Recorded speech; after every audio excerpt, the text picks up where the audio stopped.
दोस्तों आज की सबसे पहली और बड़ी खबर। झारखंड में पहली से 10वीं तक के छात्रों को मिलेगी प्री मैट्रिक छात्रवृत्ति। झारखंड में पहली से लेकर 10वीं वर्ग तक छात्रों को प्री मैट्रिक स्कॉलरशिप दी जाएगी। इस संबंध में झारखंड कल्याण विभाग के सचिव की ओर से सभी जिला उपायुक्तों को निर्देश दिया गया है।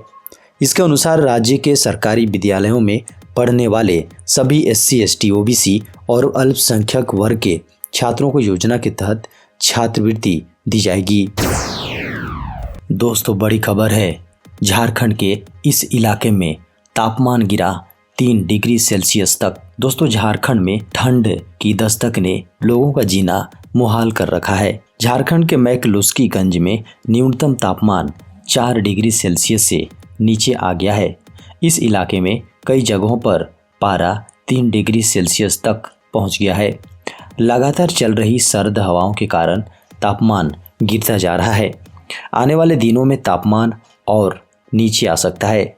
बता दें कि रविवार सुबह मैकलुस्कीगंज में अलग अलग इलाकों पर न्यूनतम तापमान 3 से 3.5 डिग्री सेल्सियस के बीच रिकॉर्ड किया गया।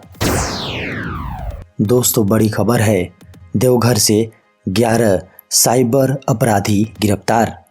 दोस्तों देवघर पुलिस ने विभिन्न थाना इलाकों में छापेमारी कर रविवार को 11 साइबर अपराधियों को गिरफ्तार कर लिया और उनके पास से 22 mobile, 35 SIM card, 7 ATM, 1 laptop, 4 bank passbook, 4 chequebook, 1 4 पहिया वाहन और नकद 32,000 रुपये बरामद किए। देवघर साइबर थाने में आयोजित एक प्रेस वार्ता में बताया गया कि गुप्त सूचना के आधार पर रविवार को जिले के सारठ थाना क्षेत्र के कुरुमटांड़, झगराही एवं बगदाहा गांव और देवीपुर थाना क्षेत्र के कपसा गांव में छापेमारी कर कुल 11 साइबर अपराधियों को गिरफ्तार किया गया है। दोस्तों बड़ी खबर है, झारखंड के स्कूलों में ही बनेगा छात्रों का जाति प्रमाण पत्र। दोस्तों झारखंड के सरकारी विद्यालयों में पढ़ने वाले छात्रों का जाति प्रमाण पत्र अब विद्यालय में ही बनेगा। स्कूली शिक्षा एवं साक्षरता विभाग ने ट्राइबल एडवाइजरी काउंसिल यानी TSC के निर्णय के बाद इसकी प्रक्रिया शुरू कर दी है। इसके लिए विद्यालयों में स्पेशल अभियान चलाया जाएगा। कक्षा 1 से 12वीं तक के सभी विद्यार्थियों का जाति प्रमाण पत्र बनाया जाएगा। इसको लेकर सभी DO और DSC को एक फॉर्मेट उपलब्ध कराया गया है। 3 महीने में इस कार्य को पूरा करना है। दोस्तों बड़ी खबर है, असंगठित क्षेत्र के श्रमिकों को नहीं होगी कोई परेशानी। ई-श्रम पोर्टल से जुड़ेंगे जॉब पोर्टल। असंगठित व प्रवासी कामगारों को काम की तलाश में भटकने की जरूरत नहीं होगी। रोजगार देने वाले स्वयं उन्हें बुलाएंगे और श्रमिक मनचाही जगह पर काम कर सकेंगे। श्रम व रोजगार मंत्रालय के ई-श्रम पोर्टल को जॉब पोर्टल उन्नति से जोड़े जाने की तैयारी है। ई-श्रम पोर्टल श्रम व रोजगार मंत्रालय ने अगस्त में लॉन्च किया था और श्रम मंत्रालय के आंकड़ों के अनुसार गत 15 दिसंबर तक इस पोर्टल पर 12 करोड़ श्रमिक अपना रजिस्ट्रेशन करा चुके हैं। दोस्तों बड़ी खबर है, महिलाओं को बिना ब्याज लोन दे रही है झारखंड सरकार। दोस्तों झारखंड की राजधानी रांची के ग्रामीण क्षेत्रों में हड़िया दारू बेचने वाली महिलाओं को सम्मानजनक रोजगार का सुनहरा मौका है। इन महिलाओं को अपना रोजगार करने के लिए 10,000 रुपये बिना इंटरेस्ट के लोन दिया जा रहा है। इससे वो हड़िया दारू बेचने का काम छोड़ सम्मानजनक स्वरोजगार कर सकती हैं। इसके लिए CM हेमंत सोरेन ने के निर्देश पर आपका अधिकार, जी हाँ आपके अधिकार, आपकी सरकार आपके द्वार कार्यक्रम का आयोजन सभी पंचायतों में किया जा रहा है। इतना ही नहीं, ग्रामीण क्षेत्रों के बेरोजगार युवाओं को रोजगार सृजन योजना के तहत 50% सब्सिडी पर लोन उपलब्ध कराया जा रहा है, जिससे वो अपना रोजगार करके आर्थिक हालात सुधार सकते हैं।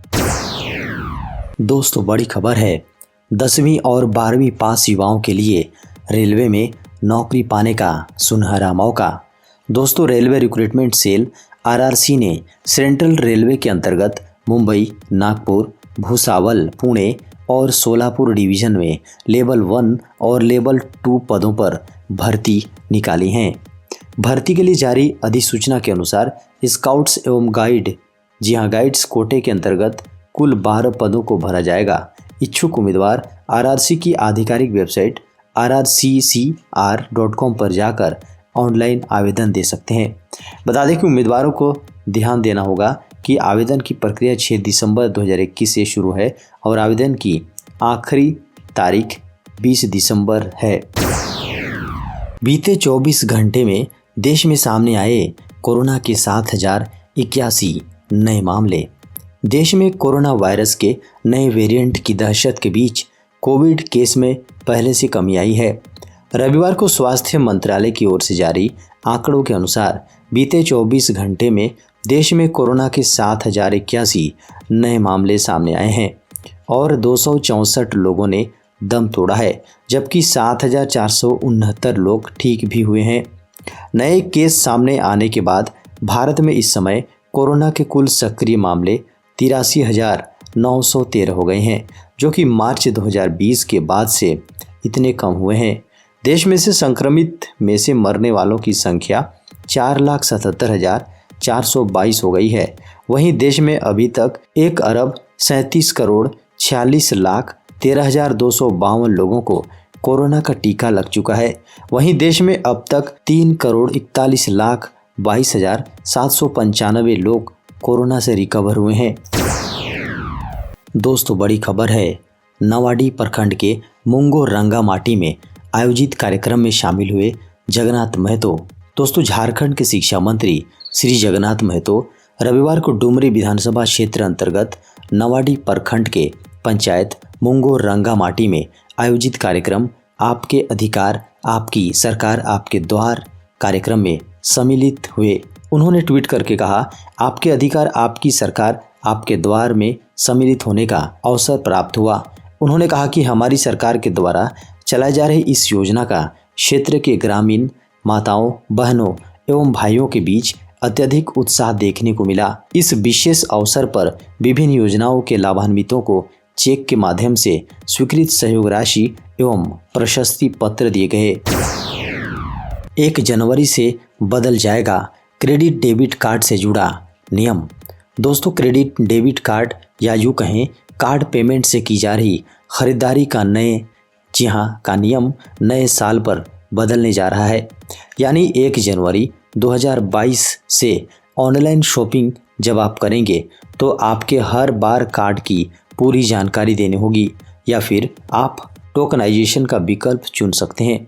कई बैंकों ने इस विषय पर अपने ग्राहकों को जानकारी भी देना शुरू कर दिया है। नए नियम के तहत अभी तक जब आप शॉपिंग करते हैं तो आपको सिर्फ एक बार कार्ड की जानकारी देनी होती है। उसके बाद फिर CVV नंबर डालना होता है, जिसके बाद आपके रजिस्टर्ड मोबाइल नंबर पर एक OTP आता है। लेकिन 1 जनवरी 2022 से आपको हर बार पूरी जानकारी देनी होगी। यानी जितनी बार आप खरीदारी करेंगे उतनी बार आपको कार्ड डिटेल्स भरना होगा। दोस्तों, बड़ी खबर है। SBI ने निकाली 1,000 से अधिक पदों पर भर्तियां। दोस्तों, भारतीय स्टेट बैंक ने सर्किल आधारित अधिकारियों यानी CBO की भर्ती निकाली है। 1226 पदों पर भर्ती के लिए उम्मीदवारों के पास 29 दिसंबर 2021 तक का समय है। उम्मीदवार आधिकारिक वेबसाइट ऑनलाइन sbi.com पर जाकर भर्ती से जुड़ी जानकारी ले सकते हैं। यह परीक्षा जनवरी 2022 में प्रस्तावित है। उम्मीदवारों को परीक्षा के प्रवेश पत्र 12 जनवरी 2022 तक मिल जाएंगे। आवेदन करने से पहले सभी दिशा निर्देशों को उम्मीदवार अच्छी तरह से पढ़ लें।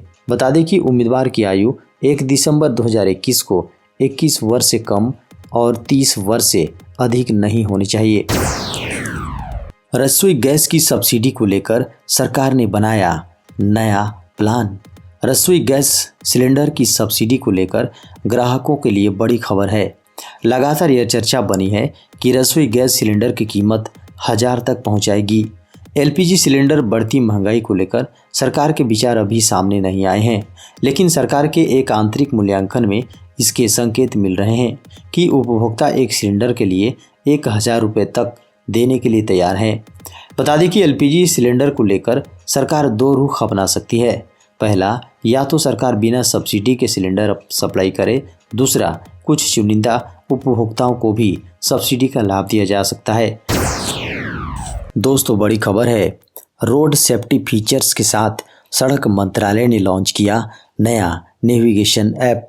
सड़क पर लोगों की सुरक्षा बढ़ाने के लिए केंद्र और राज्य सरकारें कई उपाय कर रही हैं, जबकि केंद्रीय मंत्री नितिन गडकरी ने बार बार रोड सेफ्टी की ज़रूरतों पर फोकस करने के लिए कहा है। इसी के साथ केंद्रीय सड़क परिवहन और हाईवे मंत्रालय ने देश में ड्राइवर और रोड सेफ्टी टेक्नोलॉजी के लिए IIT मद्रास और डिजिटल टेक कंपनी मैप माई इंडिया के साथ कोलैबोरेट किया है। तीनों पार्टी ने नागरिकों के लिए एक free to use navigation app launch किया है, जो सड़क पर आने वाले दुर्घटनाओं के खतरे के बारे में लोगों को अलर्ट करेगा। साथ ही ये कई तरह के रोड सेफ्टी फीचर्स के साथ आता है। नेविगेशन ऐप सर्विस ड्राइवरों को upcoming accident prone area, speed breaker, sharp curves और गड्ढों सहित दूसरे खतरों के बारे में वॉइस और विजुअल अलर्ट देता है। यह पहल देश में सड़क दुर्घटनाओं के कारण होने वाली एक्सीडेंट और मौतों को कम करने के लिए सड़क परिवहन मंत्रालय की प्लानिंग का एक हिस्सा है।